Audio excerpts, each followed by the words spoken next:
आज बन रहा है ज़बरदस्त सा बीफ बर्गर, जिसका पैटिस भी आज हम बनाएंगे और ज़बरदस्त सी ड्रेसिंग भी बनाएंगे और यम। बिस्मिल्लाहिर्रहमानिर्रहीम, अस्सलाम वालेकुम, वेलकम टू माय चैनल। आज हम ज़बरदस्त सा बीफ बर्गर बनाएंगे, जिसके लिए हमें चाहिए 1.5 किलो कीमा। हाँ जी, ज़्यादा बर्गर बन रहे हैं पार्टी के लिए।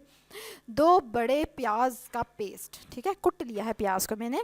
और उसके बाद है 2 टेबलस्पून ही अदरक लहसुन का पेस्ट। और कलर चेक करें ज़रा, और मेरे बच्चों का शोर सुने, चुप कर जाओ बेटा। अच्छा जी, 1 टेबलस्पून ज़ीरा है भुना हुआ। 1 टेबलस्पून लाल मिर्चें हैं। 2 टीस्पून गरम मसाला है। और साथ ही हमें चाहिए 1 अदद अंडा। हरी मिर्चें हैं 1 टेबलस्पून, ग्रीन चिली पेस्ट, ठीक है। और उसके बाद हमें चाहिए गंदम का आटा, ठीक है, गंदम का आटा जिसको मैंने तवे पे भून लिया है। 2 टेबलस्पून व्हीट फ्लावर हो गया। उसके बाद हमें चाहिए 1 से 2 टेबलस्पून तक नमक, चख के हम डाल लेंगे। और 2 टीस्पून लाल मिर्चें।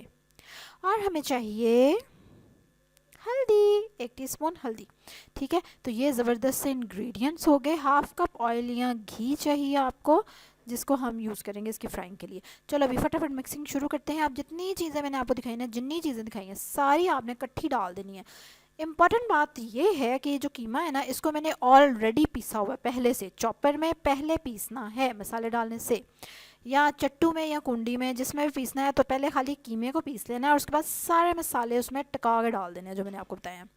इससे क्या होगा कि आपके कबाब अच्छे से, बर्गर्स जो है, बाइंड होंगे। चलें जी, उसको अच्छी तरह से हम मिक्स कर लेंगे और उसके बाद हम इसके बनाएंगे मज़ेदार से बर्गर्स, ठीक है। और इसको अब आप क्या करेंगे कि आप हाथ में लेंगे थोड़ा थोड़ा सा कीमा, और उसको पहले हाथ में अच्छे से प्रेस करेंगे। और हम इसका थोड़ा बड़ा साइज़ रखेंगे। हमने कोशिश करनी है कि हम बर्गर का वो साइज़ रखेंगे जिस साइज़ का हमारे पास बर्गर है, बन है, ठीक है। तो उसके हिसाब से आपने उतना ही उसको, जो पैटिस बना रहे हैं ना, बर्गर का पैटिस बना रहे हैं हम, तो उसका साइज़ रखेंगे। इसको देखें, हाथ में आपने अच्छे से इस तरह से प्रेस करना है और उसके बाद आपने इसको हाथ पे फ्लैट करना शुरू करना है। This is again the technique के जिससे आपके बर्गर्स जो हैं वो टूटेंगे नहीं और अच्छे से उनकी शेप आ जाएगी। And then you can fry them, ठीक है।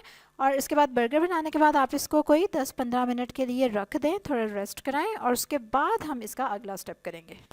और हम क्या करेंगे, इसी दौरान हम ऑयल को जो है चूल्हे पर चढ़ा देंगे। तकरीबन आधा कप ऑयल है, जिसको आप 5 मिनट के लिए मीडियम फ्लेम पे थोड़ा सा प्री हीट होने देंगे। और उसके बाद अब उसके अंदर ये कबाब डाल के फ्राई करेंगे जो हमने बनाए हैं। और एक ही डलेगा अभी पैन में जो इसका साइज़ है। अब्दुल मोहित बेटा, अच्छा जी, अब जब एक साइड से इसको कलर आ जाएगा तो उसके बाद हम इसकी साइड चेंज कर देंगे। हमने इसको ओवर कुक नहीं करना, ना ही हमने इसको कच्चा रखना है, इसलिए मीडियम लो फ्लेम रखिएगा, बिल्कुल लो नहीं कर देना, मीडियम लो रखना है। और उसको कबाब को आप ज़रूर एक जो पहला बना के चख के देख लें कि ये गल गया है कि नहीं, आपको टाइम का अंदाज़ा हो जाएगा। क्योंकि अगर आप इसको बहुत ज़्यादा भी पका देंगे तो फिर ये ड्राई हो जाएंगे, क्योंकि ज़्यादा ओवर कुक हो जाएंगे और फिर सूखे सूखे लगेंगे आपको बर्गर के अंदर पैटिस, ठीक है। तो ये आपने थोड़ी सी टेक्निक फॉलो करनी है।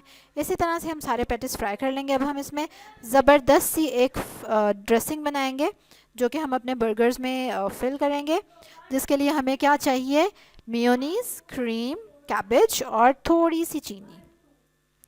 इन सारी चीज़ों को आप मिक्स कर देंगे जल्दी जल्दी से, मिनटों मिनटी, और आपकी एक ज़बरदस्त सी ड्रेसिंग रेडी हो जाएगी। चलें जी, अब हम फटाफट से इसको असेंबल करेंगे। आप अपनी मर्ज़ी की बिल्कुल सब्जियां रख सकते हैं, बगैर सब्जियों के भी खा सकते हैं, बड़े ही ज़बरदस्त ये बर्गर्स बनते हैं। इसमें जो मैं रख रही हूँ, टमाटर, प्याज, खीरा, आई लव देम ऑल। सारी सब्जियां मुझे पसंद है। और साथ ही हम इसमें ड्रेसिंग रख रहे हैं जो हमने अभी अभी बनाई थी। और बर्गर मज़े का जो अभी हमने फ्राई किया है गर्मा गर्म, आय हाय हाय, क्या मज़ेदार बीफ बर्गर रेडी है। इंजॉय करें चिप्स के साथ, फ्राइज़ के साथ, और फटाफट से लाइक करें, मेरी वीडियो को सब्सक्राइब करें जिन्होंने नहीं किया हुआ। और आप ज़रूर मुझे बताएं कि किस तरह का बर्गर आपको पसंद है और बर्गर में कौन सी वेजिटेबल आपको नहीं पसंद, जो आप नहीं चाहते कि, जैसे कई लोग बर्गर में ना केचप भी नहीं पसंद करते। इसमें देखो, उनके लिए हमने केचप भी यूज़ नहीं की। खैर, अगर आप चाहें तो आप केचप भी बिल्कुल डाल के खा सकते हैं। कल एक और ज़बरदस्त सी वीडियो के साथ आपसे मुलाकात होगी, तब तक के लिए अल्लाह हाफिज़।